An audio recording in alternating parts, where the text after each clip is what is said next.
할렐루야. 우리 앞뒤 자람께 인사하실 때 하나님께서 여러분들을 뜨겁게 사랑하십니다. 서로 인사하시겠습니다. 하나님께서 여러분들을 뜨겁게 사랑하십니다. 할렐루야. 하나님께서 여러분들을 뜨겁게 사랑하십니다. 자, 우리 함께 나누실 은혜의 말씀은 말라기서 2장 13절에서 15절까지의 말씀입니다.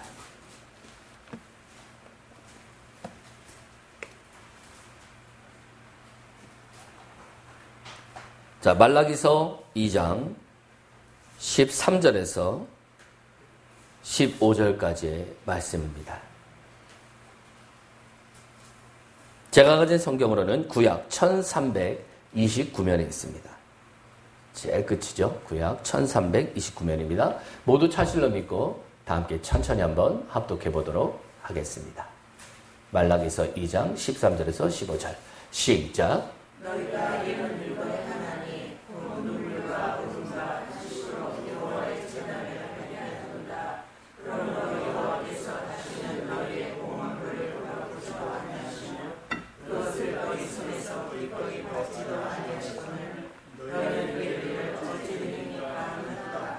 이는 너희와 너희가 수상하지 않았는지 여호와께서 진리시기 전이라. 그는 내 자기 여호와가 사랑하는 그가 그에게 뜻을 준하였다. 그에게는 영원 충만하였으나 오직 하나님을 만들지 아니하셨으나 어찌하여 너만 만드셨으며 이는 경건한 자손을 얻고자 하십니다.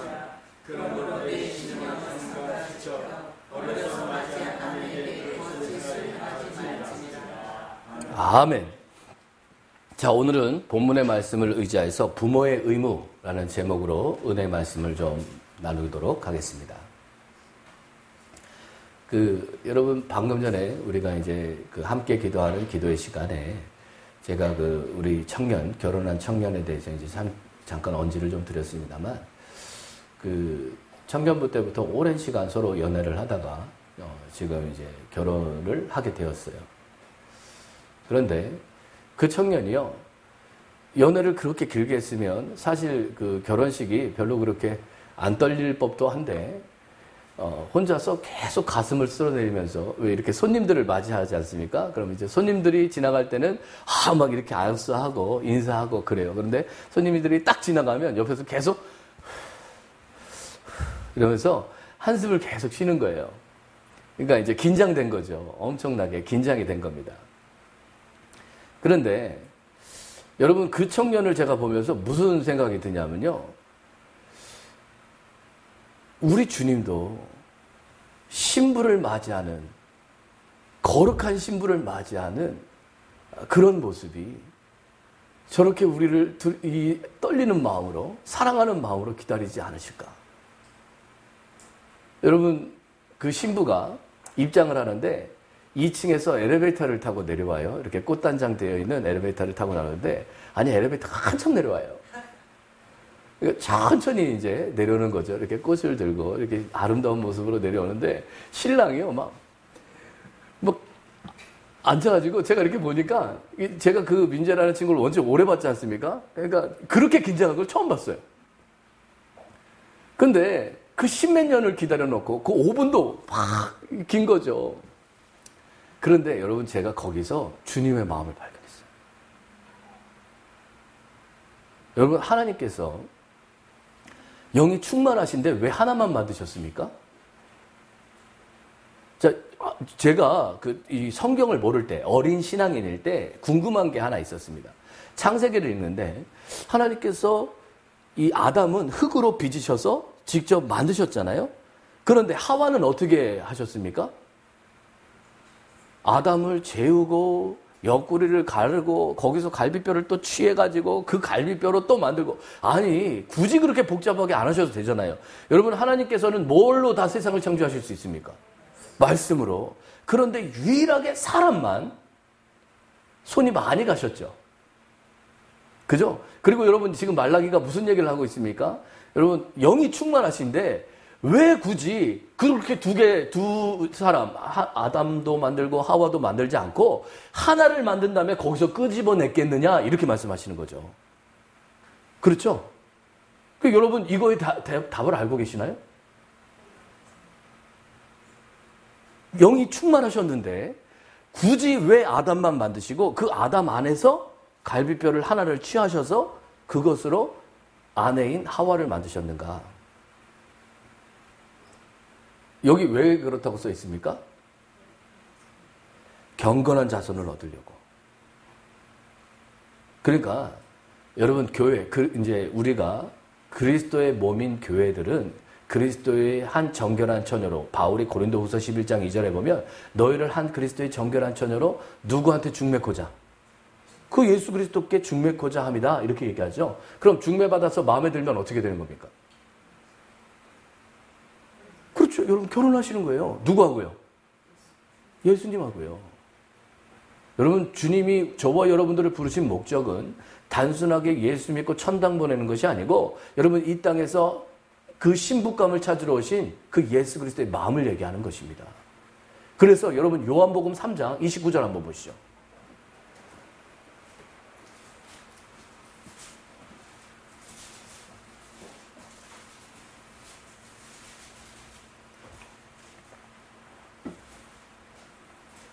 자, 요한복음 3장 29절입니다.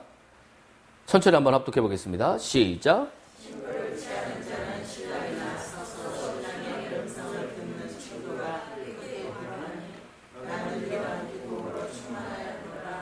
여러분 이게 지금 세례 요한이 한 말입니다. 그런데 그가 이스라엘 백성들에게 세례를 선포하고 회개하라 이렇게 강력하게 얘기했죠. 그렇죠? 그러니까 여러분 신부로 준비시키려고 미리 온 사람이 누굽니까? 그게 요한이에요.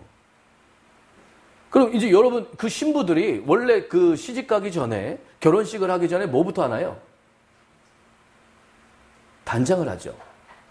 그리고 그 어저께도 그 신부도 아주 이 드레스를 얼마나 긴지 한번 돌 때마다 뒤에서 여러 명이 달라붙어가지고 그 드레스를요, 일로 옮겼다가 절로 옮겼다가 막 이렇게 합니다. 근데 이제 여러분 그렇게 긴 드레스와 면사포에 이제 이렇게 면사포 대신 이렇게 머리에 쓰지 않습니까? 그런데 그런 것들, 원래 여러분 그렇게 꽃단장 하는 것들의 원래 의미는 무엇이냐면 여러분 우리를 정결케 하는 것이라는 것이죠. 세례 요한은 그 신부들을 정결케 할 때 뭐라고 얘기했습니까? 가서 화장하라고 했습니까? 회개하라고 했습니까? 회개하라고 했어요. 그러면 여러분 우리가 주님과 이 결혼하는 이 결혼의 조건에 대해서 여러분 명확하게 인식을 하셔야 됩니다. 로마서 5장에 보면 여러분 그 예수 그리스도는 장차 오실 아담의 예표라고 그랬죠. 그렇죠? 아담의 표상. 여러분 그 장차 오실 자의 모형이라고 그랬습니다. 아담이 그 예수 그리스도를 표상이라면 여러분 그 아담이 잠들었을 때 옆구리에서 하와를 취했던 것처럼 여러분 그리스도가 십자가에 못 박히실 때 옆구리에서 흘리신 피로 여러분 산 게 누굽니까? 여러분 주님이 그 옆구리에서 피 흘리셨잖아요. 그죠? 요한복음 19장에 보면 그 피로 산 게 누구예요? 그게 여러분들이 했어요. 그 피값으로 사셨단 말이에요. 그럼 여러분 지금 여기 말라기서의 말씀처럼 경건한 자손을 얻기 위함이다 그랬으니까 여러분 그 피값으로 산 우리에게 하나님이 뭘 요구하실까요? 경건한 자손을 요구합니다.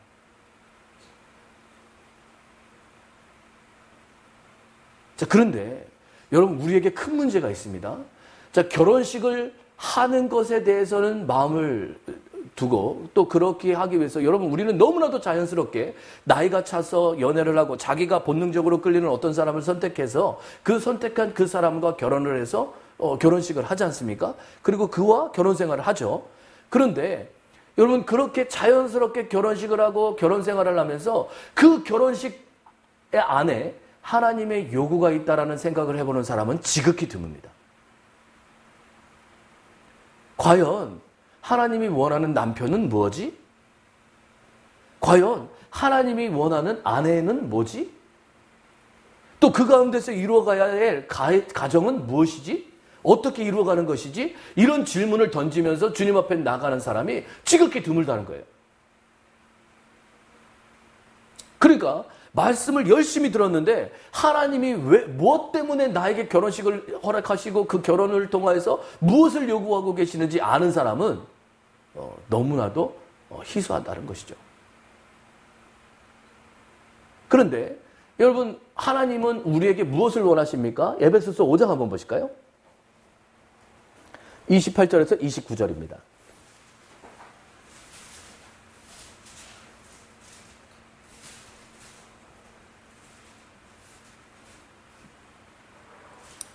자, 에베소서 5장 28절에서 29절입니다. 자, 한번 천천히 한번 합독해 보겠습니다. 시작. 이와 같이 남편들도 자기 아내 사랑하기를 자기 자신과 같이 할지니 자기 아내를 사랑하는 자는 자기를 사랑하는 것이라. 누구든지 언제나 자기 육체를 미워하지 않고 오직 양육하여 보호하기를 그리스도께서 교회에게 함같이 하나니라. 아멘. 여러분, 그 밑에 절도 한번 더 해보시죠. 우리는 그의 몸의 지체이다.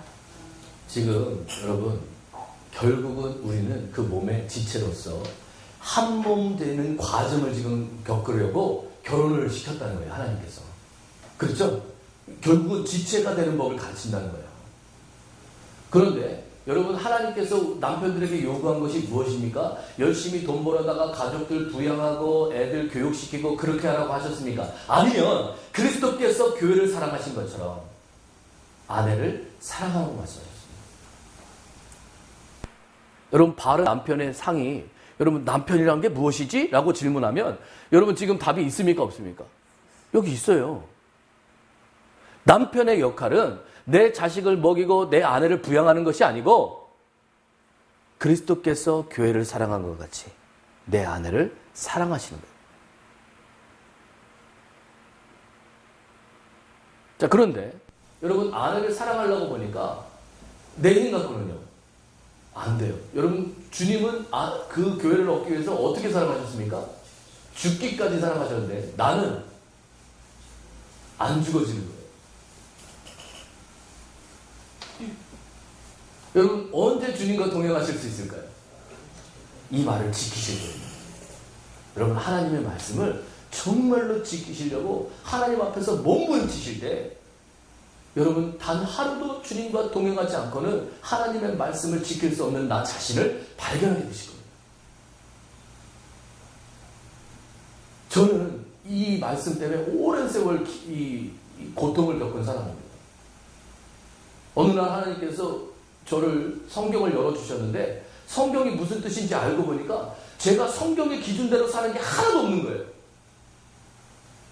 자, 여러분, 마태복음 25장에 보면 10처녀의 비유가 있지 않습니까? 거기에 보면 5처녀는 기름을 준비했고 5처녀는 기름을 준비하지 못했죠. 자, 못한 처녀들이 신랑이 딱 왔는데 나중에 신랑이 들어가실 때, 야, 기름 못 준비했어도 그동안 기다렸으니 나와 함께 들어가자 하시던가요? 아니면 못 들어간다 하시던가요?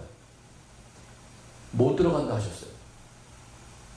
기름이 준비가 안 돼 있으면 못 들어간다 하셨어요. 그런데 기름을 준비했던 처녀들은 어땠습니까? 그 기름으로 불을 밝히고 길을 밝히고 그 신랑을 따라 들어갔죠. 아니, 갑자기 이 말씀이 해석이 되는 거예요. 예수를 믿는다고 다 구원을 받아서 천년왕국 들어가는 것이 아니고 항상 내 삶 속에 뭐가 준비되어 있어야 됩니까? 성령의 기름. 충분한 기름이 준비되어 있어야 된다는 걸 깨닫게 하셨어요. 자, 이제 문제는 이걸 깨달았는데 이 기름을 준비하려고 보니까 아무리 나를 짜도 이 기름이 안 나와요. 자, 아내를 사랑하라고 하셨는데 제 아내를 딱 보니까 저하고 다른 점이 너무 많아요. 자라온 환경도 틀리고 성별도 틀리고 성격도 틀리고 처음에는 그렇게 다 틀려서 신기해서 좋았거든요. 아주 조그만 입술에서 하는 말들이 참 다 신기하더라고요. 어떻게 저런 말을 하지? 어떻게 저런 생각을 하지? 이런 것들이 너무 좋았어요. 그런데 연애 기간이 딱 끝나고 결혼을 하고 나니까 그 다음부터는 틀려서 짜증이 나요. 그러니까 한 몸을 이루라 했으니까 그 다음부터 한 몸을 이루기 위해서 제가 어떻게 했을 것 같습니까? 그렇죠? 막 가르치려고 그러고 고치려고 그러고 공격하고 막 이렇게 했습니다. 그런데 저희 아내도 피폐해지고 저도 피폐해졌죠. 그리고 제 속의 기름은 더 말라만 갔습니다. 누굴 위해서 했는데요? 하나님을 위해서 한다고 한 거예요. 그런데 오히려 결과는 정반대 방향으로 가더라고요. 자, 여러분, 우리는요, 반드시 성경을 통하여서 바른 남편, 바른 아내가 무엇인지 배워가셔야 됩니다. 그럼 여러분, 바른 남편이 된다는 게 무슨 뜻입니까? 이러한 남편이 되기 위해서 날마다 주님 앞에 나가고 기도하고 그분의 이름을 부르고 그분의 성품을 덧입고 그분의 성품 안에서 아내를 바라볼 때 그 아내를 바라보는 사랑스러운 마음 가운데 아이들은 자연스럽게 남자가 여자를 사랑하는 것이 무엇인지를 배워갑니다. 제가 어저께 그 결혼식이 끝난 뒤에 혼자서 이제 성경을 읽고 있는데 저희 아들이 저희 아내와 대화하는 게 들려요. 이제 저희 아내한테 뭐 귀걸이 때문에 그랬는지 뭐였는지 저희 아내가 아빠한테 예쁘게 보이려고, 저는 딱 그 부분부터 들었어요. 아빠한테 예쁘게 보이려고 이렇게 얘기를 하더라고요. 그러니까 이제 저희 아들이 아마 질문을 했는 모양이에요. 엄마 왜 귀걸이를 하세요? 뭐 이런 식으로 질문을 했는 모양이에요. 그랬더니 아빠한테 예쁘게 보이려고 이제 이렇게 답변을 한 거죠. 저희 아내가. 그랬더니 저희 아들이 뭐라 그러냐? 엄마, 아빠는 엄마가 귀걸이를 하든지 머리를 길든지 무조건 다 이쁘다고 하잖아. 그렇게 말해요. 그런데 여러분, 제가 그 말을 딱 들으면서 주님 앞에 감사해요. 저희도 항상 좋았던 건 아닙니다. 처음에 이 말씀을 적용하지 못해서 많은 시행착오들을 겪었어요. 그런데 그 시행착오 동안 저희가 겪은 많은 고통 동안 얻은 건 무엇이었습니까? 저희 부부 사이에 있는 그리스도입니다. 여러분, 우리는요, 반드시 그리스도를 부부 사이에 둬야 될 의무가 있는 사람들입니다. 그것이 없다면 우리의 자녀들은 자연스럽게 우리가 하는 행동을 보고 여러분 인생을 배워갈 것입니다. 부모님이 성격이 팍팍하다면 자녀는 그 팍팍한 성격을 배울 것이고, 부모가 예의 바르지 못하다면 예의 바르지 못한 행동을 배울 것입니다. 자, 예를 들어서 여러분, 이렇게 안 좋은 예를 드는 것을 여러분 좀 양해해 주시기 바랍니다. 예를 들어서 여러분, 어떤 부모는요, 자기가 자녀들 앞에서 거짓말을 해요. 그러다가 자녀가 거짓말을 하면 자녀를 혼내요. 그럼 여러분, 그 부모 밑에서, 거짓말을 하는 부모 밑에서 이 거짓말을 했다가 매를 맞는 자녀는 무슨 생각을 하겠습니까? 자, 여러분, 거짓말을 잘못했다라고 생각하겠습니까? 걸린 게 잘못했다고 생각하겠습니까? 그렇죠. 걸린 게 잘못했죠. 왜냐하면 우리 부모님도 거짓말을 하는데, 거짓말을 하지만 그거에 대해서 안 걸리면 괜찮고 나같이 걸리면 혼나는 것이고, 그럼 이 자녀는 다음부터 거짓말을 안 하려고 하겠습니까? 아니면 안 걸리려고 더 많은 거짓말을 하겠습니까? 그 자녀에게 내가 지금 무엇을 가르치고 있었던 겁니까? 거짓말하는 법을. 여러분, 그 부모는 또 내가 지금 내 자녀에게 거짓말하는 법을 가르쳤다고 생각할까요? 아니면 바르게 가르쳤다고 생각할까요? 여러분, 우리에게는요, 한 가지 표준만 존재해야 합니다. 그리스도의 표준만이 우리의 삶 가운데 바르게 세워질 때 우리는 한 가지 표준 안에 굴복할 수 있는 순종의 역사를 체험하실 수 있는 것이죠. 그러니까 여러분, 주님이 온전치 않은 우리를 사랑했던 것처럼 여러분, 남편이 아내가 조금 부족해도 조금 모자라도 사랑하는 모습들을 보면서 자녀들은 자연스럽게 사랑이란 저런 거구나.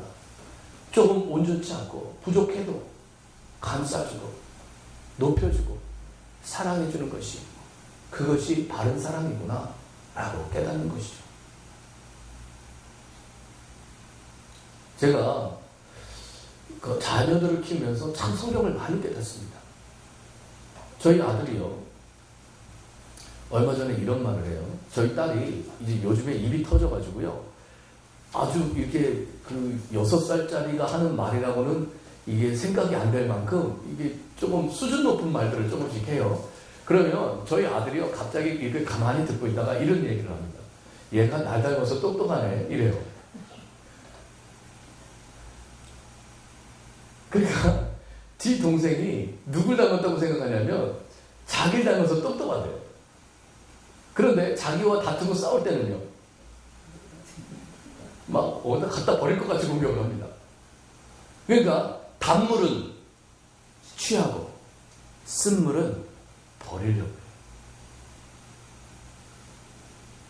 그러나 여러분, 우리가 가족을 얻어보시고 여러분 자녀를 얻어보시고 또 아내를 얻어보시니까 단물만 있던가요? 쓴물만 있던가요? 여러분, 둘 다 섞여 있죠. 단물은 처리하기 쉽습니다. 그러나 여러분, 정말 지혜자가 되시려면 이 쓴물을 처리하는 법을 배우셔야 될 줄 믿습니다. 그리고 이 쓴물을 처리하는 법을 가르치는 곳이 어디에 있습니까? 그게 여러분 말씀이에요. 그게 말씀입니다. 여러분, 말라기서를 좀 설명을 드릴게요. 여러분들이 알고 있는 구약의 제일 끝에 있는 이 말라기서는 느헤미야와 같은 기간에 이제 쓰여졌는데, 여러분 당시에 이제 느헤미야가 있었던 시절에 이스라엘의 상황이 어땠는지 아시죠? 포로로 끌려가고 막 아주 난리가 아닌 상황이었어요. 그런데 그때 여러분, 이 말라기라는 선지자, 나의 사자라는 뜻이거든요. 그러니까 하나님의 사자라는 뜻입니다. 말라기서의 제목이 나의 사자라는 뜻이에요. 그런데 그 말라기서의 첫 장이 뭐냐면요, 내가 야곱은 사랑하였고 에서는 미워하였다. 여러분, 이스라엘 입장에서 나 지금 포로로 끌려가 있어요. 그런데 하나님이 하시는 말씀이, 지금 에서는 내가 오히려 미워했고 포로로 끌려간 나는요. 여러분, 이 사랑이 와닿았을까요? 안 와닿았을까요? 이스라엘 입장에서 여러분 한번 생각해 보세요. 이 말씀이 여러분 과연 그들에게 와닿았을까 안 와닿았을까 한번 생각해 보시죠. 우리는 지금 포로로 끌려가서 채찍질 당하고 억압당하고 자녀들 중에 똑똑한 사람들 끌려가가지고, 여러분 다니엘도 그렇게 해서 끌려간 거죠. 그런 상황인데 하나님이 하신다는 말씀이, 내가 너희를 사랑하였고 오히려 형편 잘 풀리고 그 능력이 많았던 에서는 오히려 미워하였다, 이렇게 말씀하신 것이죠. 자, 근데 왜 그러냐? 여러분, 여기 이제 레위기 1장 6절에서부터 그 3장에 이르기까지 주님이 쭉 얘기하는 게, 이 말라기서에 1장 6절에서부터 3장까지 얘기하시는 게 누구를 향해서 얘기하느냐? 제사장들, 레위인들한테 하시는 얘기입니다. 너희들이 저는 거 이런 거 들고 와서 하나님께 예배드리고, 심지어는 여러분들이 오늘 읽으신 이 2장에서는 네 가족에, 네 아내, 네 어렸을 때 네가 사랑으로 맞이는 그 아내 눈에서 눈물 흘리게 하면서 금식하고 기도하는데 하나님이 왜 안 들어주시냐, 이렇게 얘기한대요. 이제 이게 무슨 말입니까? 겉으로 제사나 이런 건 열심히 드리는데 삶의 자리에 가서는 제사장다운 삶이 하나도 없다는 거예요.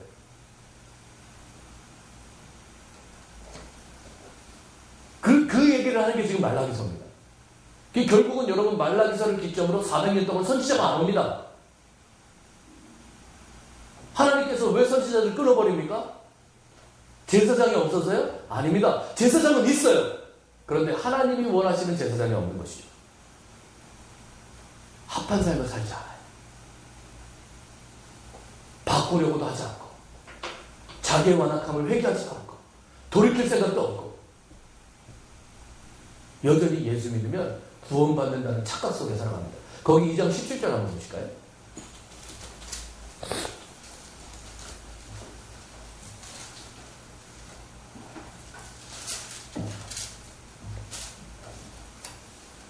자, 말라기서 2장 17절입니다. 한번 합독해 보겠습니다. 시작. 너희가 나로 여호와를 기쁘게 하고도 이르기를 우리가 어떻게 여호와를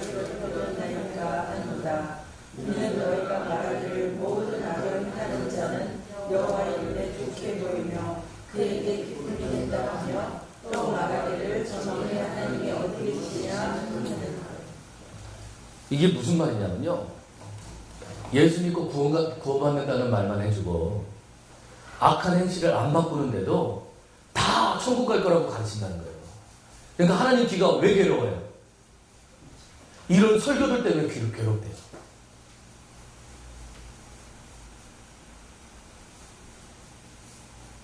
여러분 바뀌셔야 됩니다.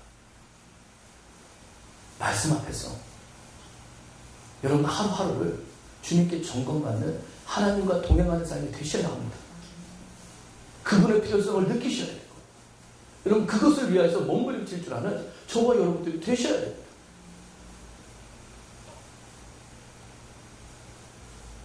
그러니까 여러분 주님 보십시오. 3장 1절 보실까요? 자, 3장 1절입니다. 자, 한번 합독해 보겠습니다. 시작. 만군의 여호와가 이르노라. 보라, 내가 내 사자를 보내니 그가 내 앞에서 길을 준비할 것이요 또 너희가 구하는 바 주가 갑자기 그의 성전에 임하시니 곧 너희가 사모하는 바 언약의 사자가 임하실 것이라. 자, 길을 준비하는 자, 주님을 소개시킬 자가 한 명 나타난다고 얘기했죠. 그게 누굽니까? 그게 요한이었어요.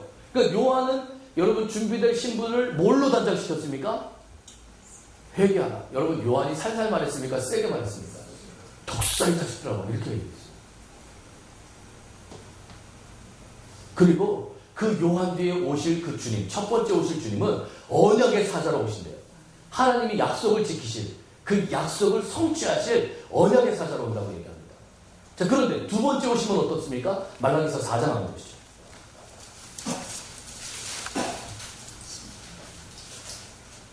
자, 2장입니다. 2절입니다.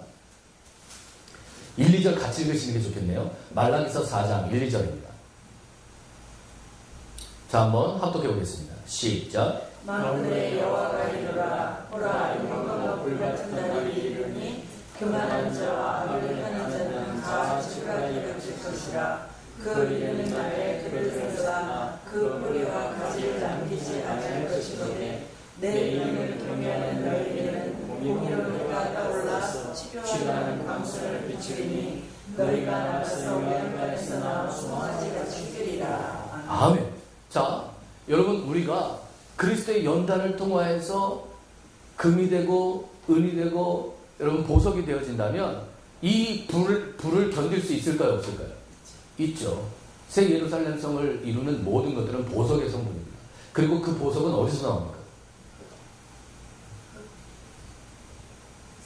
보석이 어디서 나오나요? 흙에서 나오잖아요. 여러분 우리 뭘로 만들었습니까? 흙으로요. 저와 여러분들이 이 불과 같은 연단을 통하여서 보석과 같이 변한다면 이 공의로운 해가 나타나서 치료하는 광선, 우리를 그리스도로 변화시켜주는 그 은혜를 임하게 하실 것이지만 여전히 우리가 천연적인 성품에서 돌이키지 않는다면 지푸라기 그거와 같을 거라고 얘기합니다. 그러니까 우리의 천연적인 성품으로 이제 두 번째 오실 주님을 만나면 그 사람은 타고 아무것도 남지 않아요. 그럼 여러분 제가 여기 서 있는 이유는 뭡니까? 제가 이제 저도 언젠가는 주님 앞에 설 텐데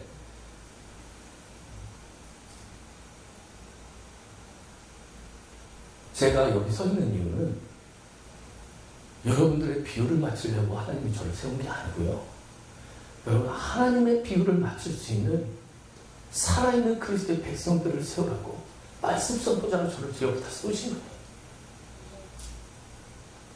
제가 안타까운 심정으로 여러분들한테 말씀을 드립니다.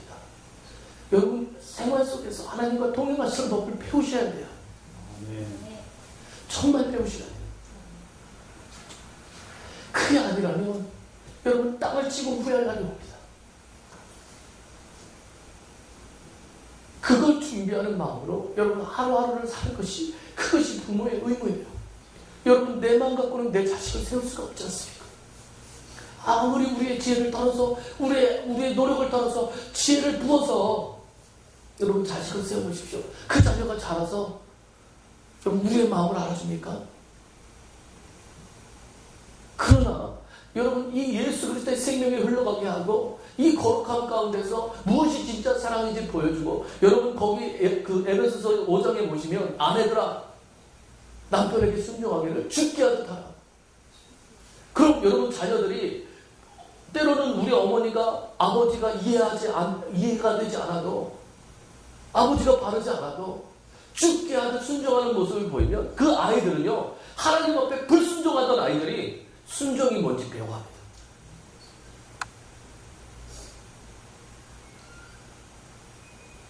무엇이 진짜로 순종인지 우리 어머니를 통해서 배우는 거예요. 여러분 왜 레위인들에게 여러분 말라기서에서 주님이 이런 말씀을 하십니까?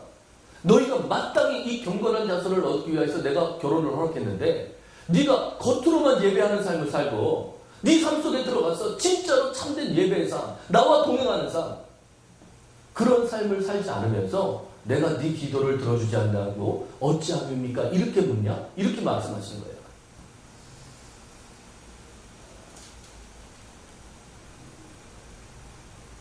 여러분 저는요 우리 모든 성도님들이 복을 받으시길 원합니다. 땅의 복이 아닌 하늘의 신령한 속성으로 여러분 충만해지시길 소망합니다. 여러분들의 가정이 변하고 여러분들의 직장이 변화시킬 만큼 여러분들의 능력이 출중해지시길 소망합니다. 그리고 그 출중한 능력을 주실 그리스도가 지금 여러분 속에 계심을 믿습니다. 여러분들도 이 믿음 가운데 계시다면 여러분 다른 데에 여러분 신경 쓰지 마시고 내 안에 계시는 그 예수 그리스도에 집중할 줄 아는 은혜 가운데 계십시오. 여러분들의 옛사람을 따라서 말씀하지 마시고 또 경험을 따라 선택하지 마시고 여러분 다만 주님의 말씀을 기준으로 삶는 내 가정, 내 직장, 여러분들의 인생이 되시기를 예수님으로 축원드립니다. 그래서 여러분 끝으로 요한복음 17장 19절 한번 보시죠.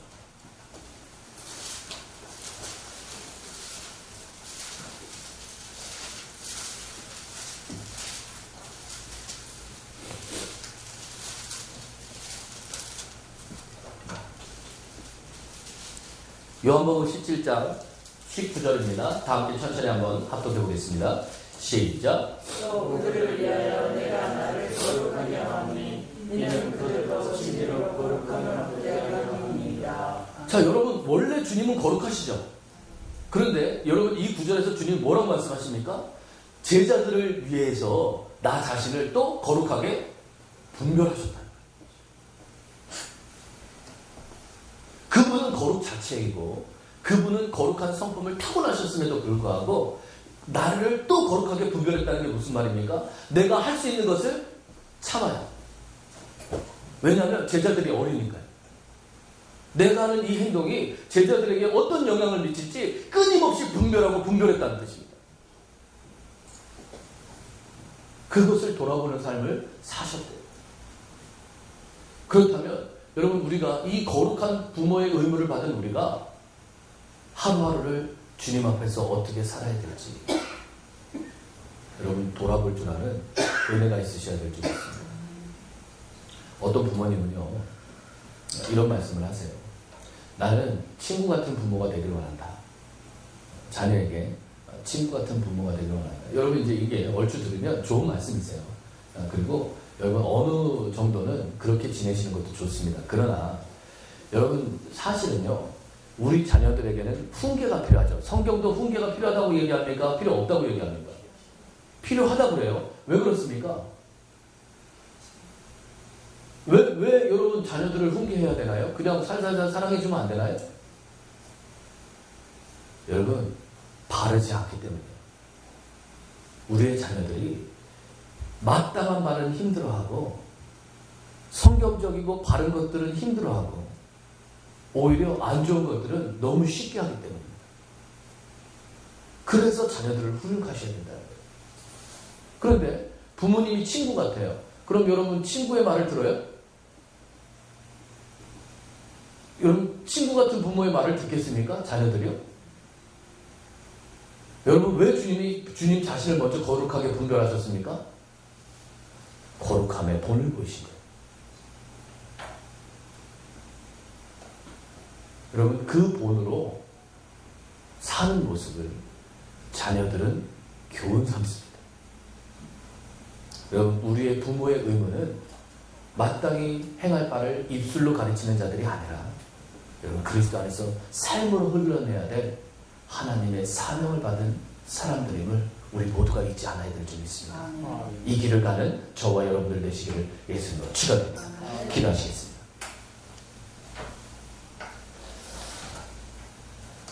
할렐루야. 사랑과 긍휼이 많으신 하나님, 우리 모두는 언젠가 주님 앞에 설 날을 기약합니다.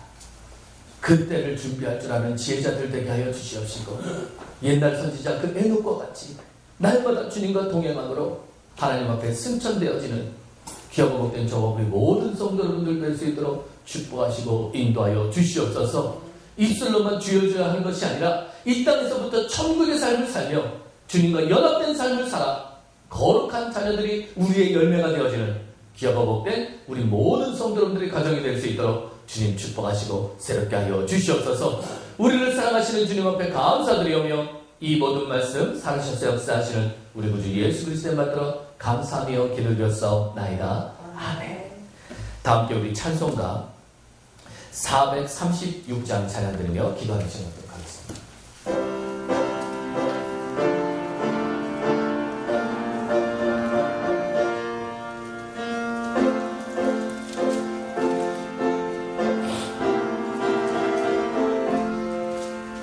나 이제 주님의 새 생명 얻은 몸, 옛 것은 지나고 새 사람이로다. 그 생명 내 맘에 강같이 흐르고 그 사랑 내게서 해같이 빛난다. 영생을 누리며 주 안에 살리라. 오늘도 내일도 주 함께 살리라. 주 안에 감추인 새 생명 얻으니 이전에 줬던 것 이제는 감없다. 하늘의 은혜와 평화를 맛보니 찬송과 기도로 주 함께 살리라. 영생을 누리며 주 안에 살리라. 오늘도 내일도 주 함께 살리라. 산전도 조목도 새 것이 되었고 죄인도 원수도 진 주 생명